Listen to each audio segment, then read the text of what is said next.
നമസ്കാരം, മലയാളി വാർത്തയിലേക്ക് സ്വാഗതം. ഇസ്രായേൽ ഹമാസ് പോരാട്ടത്തിന് അവസാനം കുറിക്കുന്നത് ലക്ഷ്യമിട്ടുള്ള വെടിനിർത്തൽ കരാർ ഒടുവിൽ പ്രാബല്യത്തിൽ വന്നിരിക്കുകയാണ്. 15 മാസങ്ങൾ നീണ്ടുനിന്ന ഒരു കടുത്ത ഘോര യുദ്ധത്തിനാണ് ഇപ്പോൾ വിരാമമായിരിക്കുന്നത്. ഈജിപ്ത്, ഖത്തർ, US എന്നിവരുടെ മധ്യസ്ഥതയിൽ തയ്യാറാക്കിയ കരാർ മധ്യപൂർവ്വ ദേശത്ത് സമാധാനം പുനഃസ്ഥാപിക്കുമെന്നാണ് നിഗമനം. 3 ഘട്ടങ്ങളായി നടപ്പാക്കുന്ന കരാർ എങ്ങനെയാണ് നടപ്പിലാക്കുക എന്നതടക്കമുള്ള വിശദാംശങ്ങൾ നമുക്ക് നോക്കാം.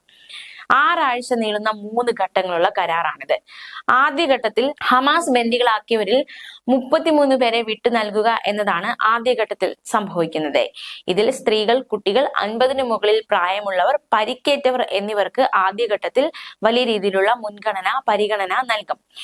ഇത്തരത്തിൽ വിട്ടു നൽകുന്ന ഓരോ ബന്ദികൾക്കും പകരമായി തങ്ങളുടെ തടവിലുള്ള 30 പലസ്തീൻകാരെ വീതം ഇസ്രായേൽ മോചിപ്പിക്കും.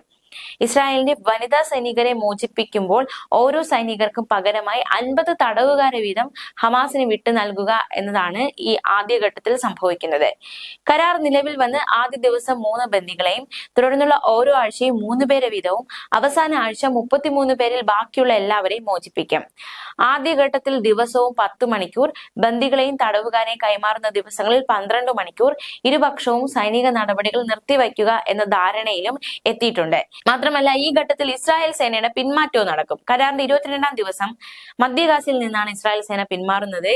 പ്രധാനമായും ഈ നെറ്റ്സരിം, കുവൈറ്റ്, റൗണ്ട് അബൌട്ട് എന്നിവിടങ്ങളിൽ നിന്നായിരിക്കും ഇസ്രായേൽ സേന പിന്മാറുക. മാത്രമല്ല, ഈ ആദ്യഘട്ടത്തിൽ നടക്കുന്ന മറ്റൊരു സംഭവ വികാസം വടക്കൻ ഗാസിൽ നിന്ന് പലായനം ചെയ്തവരെ തിരികെ പ്രവേശിപ്പിക്കാനുള്ള നീക്കവും ഈ ആദ്യഘട്ടത്തിൽ തന്നെയാണ് നടക്കുന്നത്. ഇത്തരത്തിൽ തിരികെ പ്രവേശിപ്പിക്കുന്നവരെ നിരായുധരാണെന്ന് ഉറപ്പുവരുത്തിയ ശേഷമായിരിക്കും തിരികെ പ്രവേശിപ്പിക്കുന്നത്. കാൽനടയായിട്ടായിരിക്കും ഇവരെ പ്രവേശിപ്പിക്കുക. ഗാസയിലേക്കുള്ള സഹായങ്ങളും ഇവർക്ക് അനുവദിക്കും. ഭക്ഷണം, ഇന്ധനം തുടങ്ങിയവയുമായുള്ള 600 ട്രക്കുകൾ പ്രതിദിനം കടത്തിവിടും. 16-ാം ദിവസം 2-ാം ഘട്ടത്തെക്കുറിച്ചുള്ള ചർച്ചകൾക്ക് തുടക്കമാകും.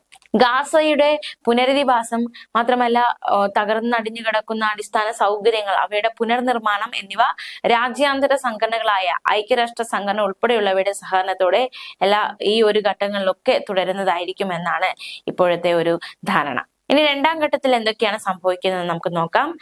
1-ാം ഘട്ടം പൂർത്തിയായാൽ, അതായത് വിജയകരമായി തന്നെ പൂർത്തീകരിക്കാൻ സാധിച്ചാൽ, ബാക്കി സൈനികരുണ്ട്, അവരെ അടക്കം പുരുഷ ബന്ദികളെ ഹമാസും അതിന് ആനുപാതികമായ തടവുകാരെ ഇസ്രായേലും പരസ്പരം അങ്ങോട്ടും ഇങ്ങോട്ടും വിട്ടു നൽകുക എന്നൊരു കാര്യമായിരിക്കും 2-ാം ഘട്ടത്തിൽ സംഭവിക്കുന്നത്. ബന്ദിമോചനം പൂർണ്ണമാകുമ്പോൾ ഒരാഴ്ചയ്ക്കുള്ളിൽ തന്നെ ഫിലാദൽഫി ഇടനാഴിൽ നിന്ന് ഇസ്രായേൽ സൈന്യം പിന്മാറുമെന്നും അറിയിച്ചിട്ടുണ്ട്. ഇനി 3-ാം ഘട്ടത്തിൽ എന്താണ് സംഭവിക്കുന്നതെന്ന് നോക്കാം. കൊല്ലപ്പെട്ടവരുണ്ട്. ഈ കൊല്ലപ്പെട്ടവരുടെ മൃതദേഹങ്ങൾ ഇസ്രായേലും ഹമാസും വിട്ടു നൽകലാണ് 3-ാം ഘട്ടത്തിൽ നടക്കുന്നത്. ഗാസ മുനമ്പിന്റെ പുനരധിവാസത്തിനായി 3 മുതൽ 5 വർഷം വരെ നീളുന്ന പദ്ധതി നടപ്പാക്കുക എന്നൊരു കാര്യവും ഈ 3-ാം ഘട്ടത്തിൽ നടക്കും. മാത്രമല്ല, യുദ്ധം ബാധിച്ചവർക്ക് നഷ്ടപരിഹാരം നൽകുന്നതിനായി ഈജിപ്ത്, ഖത്തർ, UN എന്നിവയുടെ മധ്യസ്ഥതയിൽ തുടക്കമാകും. ഗാസയ്ക്ക് നേരെയുള്ള എല്ലാ സൈനിക നടപടികളും അവസാനിക്കും. എന്തായാലും ഇത്തരത്തിലാണ് ഈ 1, 2, 3 ഘട്ടത്തിൽ കാര്യങ്ങൾ ആസൂത്രണം ചെയ്തിരിക്കുന്നത്. ഇസ്രായേൽ ഹമാസ് വെടിനിർത്തൽ ധാരണ പ്രകാരമുള്ള പലസ്തീനികളെ മോചിപ്പിച്ചതായി റിപ്പോർട്ടുകൾ പുറത്തു വരുന്നുണ്ട്. ഇസ്രായേൽ നിയന്ത്രണത്തിലുള്ള വെസ്റ്റ് ബാങ്കിലെ ഒഫർ സൈനിക ജയിലിലുള്ള 90 പേരെ വിട്ടയച്ചു. പ്രതീക്ഷിച്ചതിലും വൈകിയായിരുന്നു ഇവരുടെ മോചനം നടന്നത്. മോചനം പ്രതീക്ഷിച്ച് ജയിൽ പരിസരത്തെത്തിയ തടവുകാരുടെ ബന്ധുക്കൾക്ക് ഇവരെ എപ്പോൾ വിട്ടയക്കുമെന്ന കാര്യത്തിൽ ഒരു കൃത്യമായ വിവരം കിട്ടിയിരുന്നില്ല. അതിനിടെ ജയിലിന് പുറത്ത് തമ്പടിച്ചവരെ പിരിച്ചുവിടാൻ സുരക്ഷാ സേന ശ്രമിച്ചിരുന്നു. ഇതേ തുടർന്ന് വലിയ രീതിയിലുള്ള സംഘർഷമുണ്ടായി. ഈ സംഘർഷത്തിൽ 7 പേർക്ക് പരിക്കേൽക്കുന്ന സാഹചര്യമുണ്ടായി. വെടിനിർത്തലിന്റെ ആദ്യ ദിവസം തന്നെ 90 പേരെ മോചിപ്പിക്കുമെന്ന് ഇസ്രായേൽ അറിയിച്ചിരുന്നതാണ്. എന്തായാലും ഹമാസ് മോചിപ്പിച്ച ഇസ്രായേലി വനിതാ തടവുകാർ എത്തിയിട്ടുണ്ട്. അവർ കുടുംബാംഗങ്ങളെ കാണുന്ന സാഹചര്യമുണ്ടായി.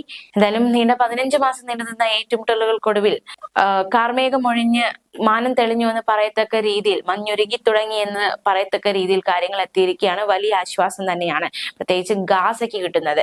എന്തായാലും ഈ ബന്ദികളെ വിട്ട് കിട്ടുക എന്ന് തന്നെയായിരുന്നു ഇസ്രായേലിന്റെ പ്രധാന ആവശ്യം. ബന്ദികളെ വിട്ട് കിട്ടുന്നത് വരെ യുദ്ധം തുടരുമെന്നും ഹമാസിന്റെ ഉന്മൂലന നാശം നടത്താതെ ഈ ഒരു യുദ്ധത്തിൽ നിന്ന് പിന്മാറില്ല എന്നതടക്കമുള്ള ഒരു നിലപാടിലായിരുന്നു ഇസ്രായേൽ. എന്തായാലും ബന്ദിമോചനം സാധ്യമായി തുടങ്ങിയിരിക്കുന്നു. ന്യൂസ് ഡെസ്ക്, മലയാളി വാർത്ത.